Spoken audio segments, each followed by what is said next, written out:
Meus caros irmãos e irmãs, louvado seja nosso Senhor Jesus Cristo e a sua mãe, a Virgem Santíssima. Por diversas vezes no meu ministério, eu sou procurado por pessoas que me fazem a seguinte pergunta: como conviver com uma pessoa que não reconhece o que eu faço por ela? Como aceitar uma pessoa que não me ama, não me valoriza em nada? Como conviver com uma pessoa para quem eu sou um zero à esquerda? E essa é uma questão, irmãos e irmãs, de fundamental importância, porque esta é uma questão que vai falar do nosso amor próprio e da nossa sensibilidade. O que acontece é que quando nós convivemos com a pessoa e o que fazemos por ela é em nome da caridade, essas reações, elas são até superáveis e compreensíveis. O que nós fazemos por uma pessoa e como resposta recebemos ingratidão, se foi um gesto voluntário, aquilo fica na contabilidade do amor de Deus. Porém, quando existe o menosprezo, quando existe a indiferença, quando existe realmente o afastamento, aí você não está mais praticando a caridade. Aí você não está mais amando o próximo. Aí você está passando por cima da sua divinidade. Uma pessoa só humilha a outra até o dia que passar por cima da sua divinidade como pessoa. Uma pessoa só despreza a outra até o dia que ferir a sua divinidade de filho e filha de Deus. Uma pessoa só debocha dos sentimentos da outra até o dia que a outra toma consciência da sua alta divinidade de filha de Deus, de filho de Deus. Uma pessoa só faz desdém com o afeto de alguém quando este alguém percebe o brilho da imagem e semelhança de Deus em si. Então existe em você como o quê? Algo divino, sobre-humano, que é a sua imagem e semelhança com Deus. Pessoas que passam por humilhações diárias, seja de marido, seja de filho, de esposa, de namorado, de noivo, de amigo, de patrão, de padre, de freira, do que for, e acha que isso é praticar o Evangelho, ao contrário, é ferir o Evangelho, é rasgar o Evangelho. Jesus vai dizer: vós sois o sal do mundo, vós sois a luz do mundo. Jesus vai exemplificar o nosso valor se oferecendo como hóstia viva na cruz, no sacrifício cruento por nós, derramando o seu preciosíssimo sangue, qual tesouro precioso de valor. Então, quando a gente faz o bem para alguém e ela nos paga com o mal, e nós estamos dentro do limite da caridade, vá lá. A gente tem a obrigação, inclusive, de superar, para continuar servindo, para continuar amando.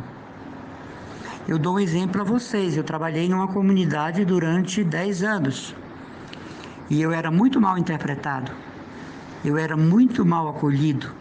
E eu me doando por essa comunidade. E eu me fazendo valer por essa comunidade. E conseguindo benfeitores internacionais para essa comunidade. Até que um belo dia a ficha caiu. Era a mim que eles odiavam. Eles não queriam meus dons, eles não queriam a minha presença, eles não queriam o que eu pudesse fazer pela comunidade. Eles me odiavam. E eles queriam o irmão Emanuel longe. Então o que eles fizeram? Eles começaram a se reunir em grupos, noites e noites de reunião para acabar comigo.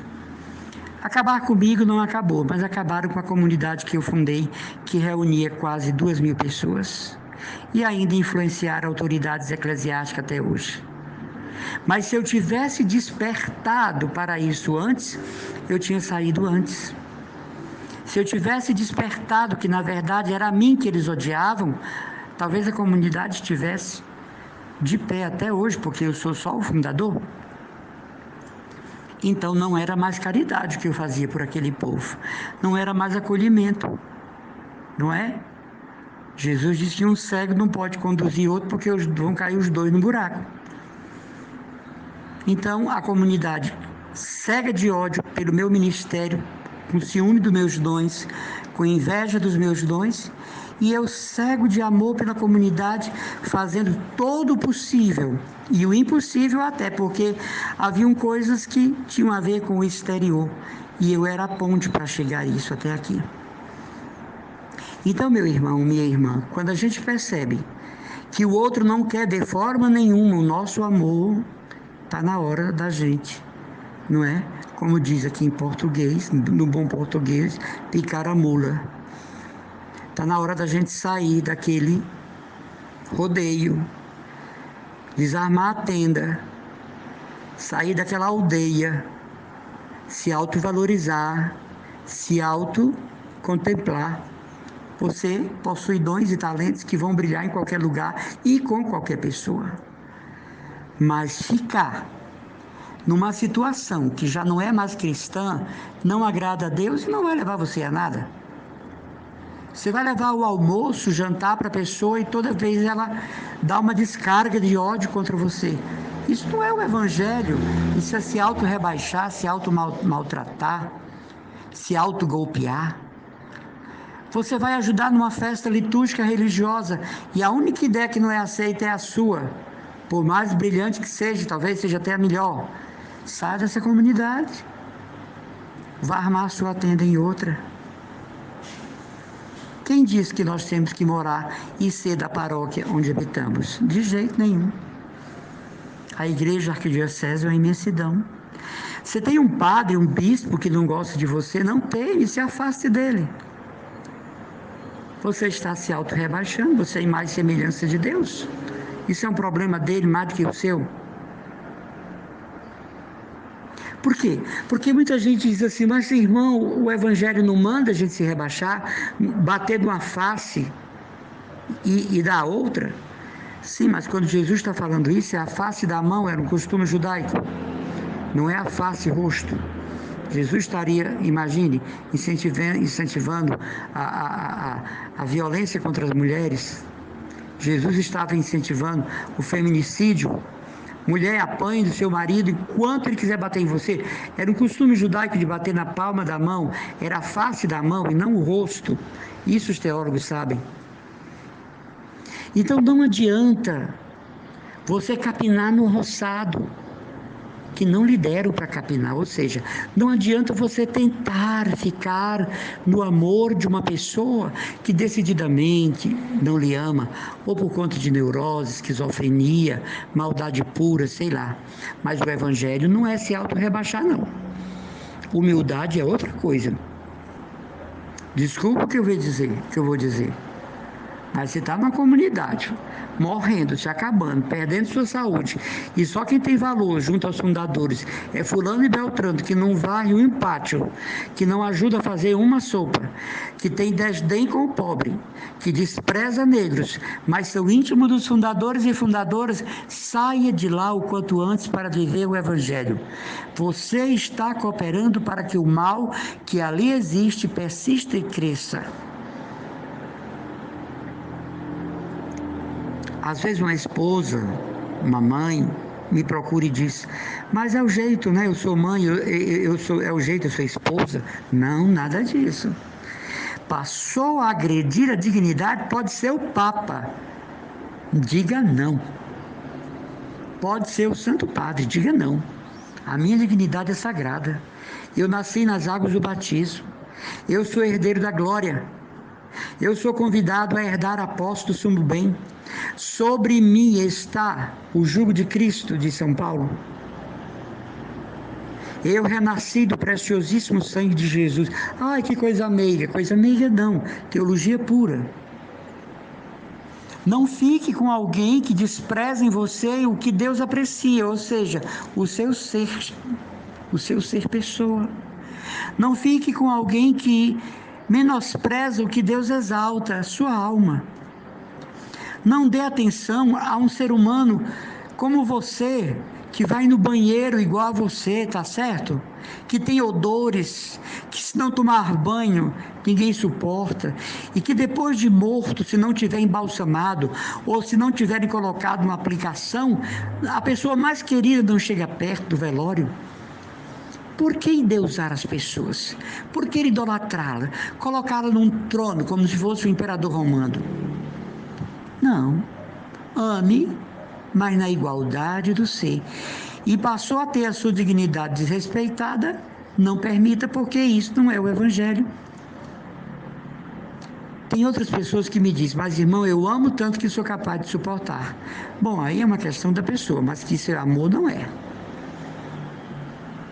O amor exige respeito, tá certo? O amor exige dignidade. O amor exige que o outro lhe olhe com estima e consideração. Passou disso, não perca seu tempo. Eu que trabalho com cura interior, posso dizer a você que 90% dos casos que chegam até nós é justamente a desvalorização da pessoa por parte de alguém por quem ela fez tudo. Ela doou a vida, a saúde, a juventude, o dinheiro que tinha, o salário. E hoje essa pessoa é menosprezada, ridicularizada, trocada por outros. Não, a igreja não manda você ser capataz, não. A igreja não manda você se subjugar. A igreja não manda você suportar. A igreja lhe manda respeitar a sua dignidade, que é o que ela faz, né? Trabalhar para que a dignidade do ser humano seja respeitada aqui na Índia, na Oceania, enfim.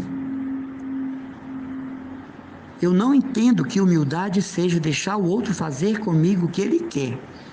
Às vezes eu estou sob o efeito da esquizofrenia de alguém, sob o trauma de alguém, sobre a baixeza de alguém, sob o surto de alguém e o que é pior, sobre a tara emocional de alguém. Tem pessoas que têm taras emocionais, o que é? Ela só sossega quando vê o outro sofrendo, ela só sossega quando vê a dor do outro, ela só sossega quando vê o aniquilamento do outro. Não deixe, não permita. Como eu disse a vocês, né? Tem gente que chega e diz, irmão, eu fui me confessar e o padre disse que ele odiava, o padre, na confissão. Ah, mas isso é um problema dele. Agora, se isso vai doer em mim, quem escolhe sou eu. Ah, eu fui num convento de freiras, elas acabaram com o seu nome. Bom, isso é um problema delas. Talvez que vai morrer de câncer no estômago, na boca, na língua, nos olhos, são elas, porque o ódio faz isso. Agora, se eu vou passar a noite acordado pensando que um grupo de irmãs me odeiam, isso é um problema delas, da educação que elas passaram, do noviciado delas, do que fizeram com elas dentro do mosteiro. Ah, meus irmãos, quem disse que quem está na vida religiosa é uma pessoa equilibrada, reta, pura, boa? Jamais. Estão tentando, estão lutando, estão se aprimorando para chegarem à santidade do carisma, mas ainda não são. Não é verdade? Então não permita que ninguém, seja ele quem for, mexa com algo que Deus não quer que mexa, é imexível, a sua dignidade. Você não quer minha amizade? O problema é seu, quem perde é você, a pessoa maravilhosa que eu poderia ser na sua vida. Você não quer a minha companhia? O problema é seu, porque eu sou uma pessoa possuída pela graça de Deus e traria para você muitas bênçãos e dons com a minha amizade. Você me odeia? Fique com o seu ódio. Eu não lhe odeio. Mas que isso vai interferir na minha vida, na minha qualidade de vida espiritual? Não vai. Outro dia uma moça aqui me disse que tem um padre aqui em Fortaleza que disse que se pudesse me matava. Olha, um sacerdote. A que ponto chegamos? Se ele pudesse, me mataria. Agora, nunca conversei com este padre, nunca estivemos juntos, nunca trabalhei em sua paróquia. Sabe o que é isso, gente? Inveja do meu ministério, inveja do meu apostolado. Pequenez diante dos dons que Deus me deu. E olha, ele é muito mais que eu, ele é um sacerdote. Mas disse para a moça que se não fosse padre já tinha mandado me matar há muito tempo, por ódio. Agora, se eu tiver visto esse padre numa missa dos Santos Olhos, na Quinta-feira Santa, na Catedral, vem muito. Mas o que é isso? Gente má e perversa que chega ao sacerdote e continua praticando o mal. Não me feriu em nada, não perdi uma noite de sono, não deixei de rezar 1 hora da liturgia das horas, não deixei de rezar o ofício das leituras, não deixei de fazer a hora de meditação, não deixei de fazer a oração mental, como pede o Carmelo. Tenho pena, porque geralmente um sacerdócio desse tem uma vida oculta muito grave. Um sacerdote que diz que se não fosse padre e mandava matar alguém, ele tem uma vida oculta muito grave. Mas não vamos julgar e rezar para que ele tenha o discernimento de sair da igreja, do sacerdócio, ou se santificar, não é? Mas continuar como está, não dá. Então não deixe ninguém menosprezar você, não. Seja lá quem for. Seja lá quem for. Você possui uma dignidade divina, imagem e semelhança de Deus. Pronto, aqui está. Agora, por que eu vou me rebaixar e chamar isso de amor, de caridade? Isso é vilipêndio, irmãos. Vilipêndio moral, baixeza moral. Isso é não conhecimento do valor que nós temos. Eu não dependo de padre, de bispo, nem do Papa para servir a Deus. Eu os obedeço, eu rezo por eles, eu caminho com eles, porque são sinais visíveis de Jesus Cristo na terra e da sua igreja. Mas ninguém pode impedir a minha espiritualidade, ninguém pode me impedir de viver o meu carisma, né? Ninguém pode impedir você de viver a espiritualidade do Carmelo, ninguém. O Carmelo é da igreja. Se o Carmelo for de um grupinho, acabou, é uma seita. Ninguém pode impedir você de viver a espiritualidade agostiniana, beneditina, franciscana, capuchinha, conventual, concepcionista, clarissa, doroteia, beneditina, estigmatina, cisterciense. Ninguém pode impedir você de viver o ideal de Rosa Gatorno. Outro dia eu estava numa capela aqui em Fortaleza e eu estava com um livreto de uma determinada congregação. É tipo assim um diretório espiritual. Eu ganhei de um padre no retiro. E a irmã veio e ela queria tomar esse diretório porque dizia que só quem podia ter aquele diretório eram as irmãs. Eu disse: a senhora me desculpe, foi o presente de um padre e eu, se a senhora quiser, eu tiro uma xerox para a senhora lá no centro das cópias, mas esse aqui a senhora não leva. Você não pode, isso pertence às irmãs. Minha santa, nem vocês vivem isso aqui, porque eu já li tudo. Então vai embora, vai ser santa, vai cumprir o estatuto, vai cumprir a Constituição, vai dar glória a Deus, vai santificar a arquidiocese e me deixa rezar. E ela saiu, não é? Verdadeiramente irada, porque eu estava com um diretório de espiritualidade da congregação dela que eu ganhei de um padre, em um retiro. Eu não estava lendo aquele diretório por causa dessas irmãs? Coitadas. Estão tentando viver o carisma. Mas tem gente que quer impedir você até de ler um livro de um santo fundador de sua congregação. Tem gente que quer impedir você de usar uma medalha da congregação, uma camisa. Gente, a igreja não é isso não, é povo de Deus irmanado. É espiritualidade de Deus a nível de mundo. Agora, é claro que se a gente está, digamos assim, se apresentando como daquela ordem, né? Aí precisa ser esclarecido que não é. Mas viver a espiritualidade você pode. Ora, eu vivendo a espiritualidade do Carmelo há 38 anos, apresentei minha documentação e disseram que foi feito no centro das cópias, que era tudo falsificado, com carimbo de bispo e tudo. Você imagine. Então ninguém pode impedir você de viver a espiritualidade que você quiser, de lhe rebaixar. Seja grande, nesse sentido seja onipotente, não baixe a cabeça. Humildade não é isso. Verifique se em você existem esses complexos, para que você seja uma pessoa altaneira. E altaneira significa subindo na identificação com Jesus. e não do rebaixamento, por seres humanos pecadores como nós, sujeitos à morte como nós, que são amados por uns, detestados por outros. Agora, a obediência às autoridades eclesiásticas, é claro.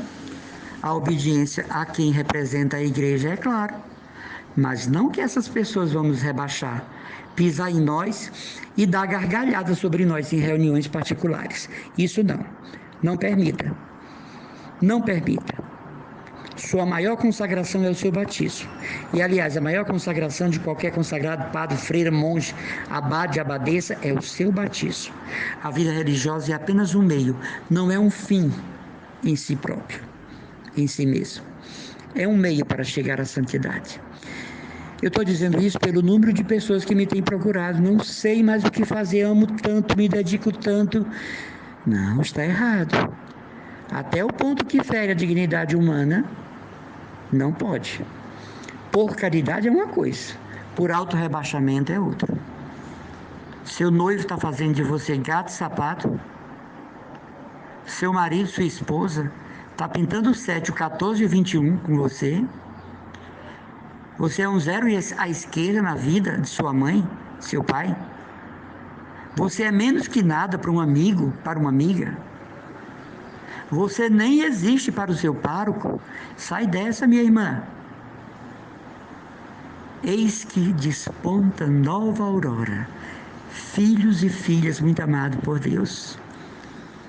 Católicos inseridos numa grande ciranda de amor e não de falcatruas emocionais, tá bom? Não aceita, não. Te humilhar porque é padre, te humilhar porque é bispo, te humilhar porque é cardeal, te humilhar porque é freira, porque é monja, de forma nenhuma. São todos batizados como você. E o que vem depois é a vocação deles na igreja, a serviço da igreja. E aí sim devemos respeito, obediência e cooperação. Mas nos deixar que pisem e que depois façam reuniões para achar graça do que disseram e fizeram contra você, não aceite, isso não é cristianismo. E é aí que eu entendo quando uma pessoa vira evangélica, vira espírita, budista, hinduísta. Agora tá na moda um movimento chamado desigrejados, pessoas que não aguentaram mais suas igrejas, sejam católicos, sejam evangélicos. Eu até entendo um pouco, porque chega uma hora que esse pessoal que humilha e provoca humilhação faz a coisa tão bem feita que nem a KGB conseguiria fazer isso. Aí a pessoa não aguenta, vai ser protestante, mesmo sabendo que não é a igreja de Jesus, nunca foi e nunca será. Vai procurar o budismo, cujos fundamentos não remontam a Cristo. O fato de terem surgido antes de Cristo nada significa.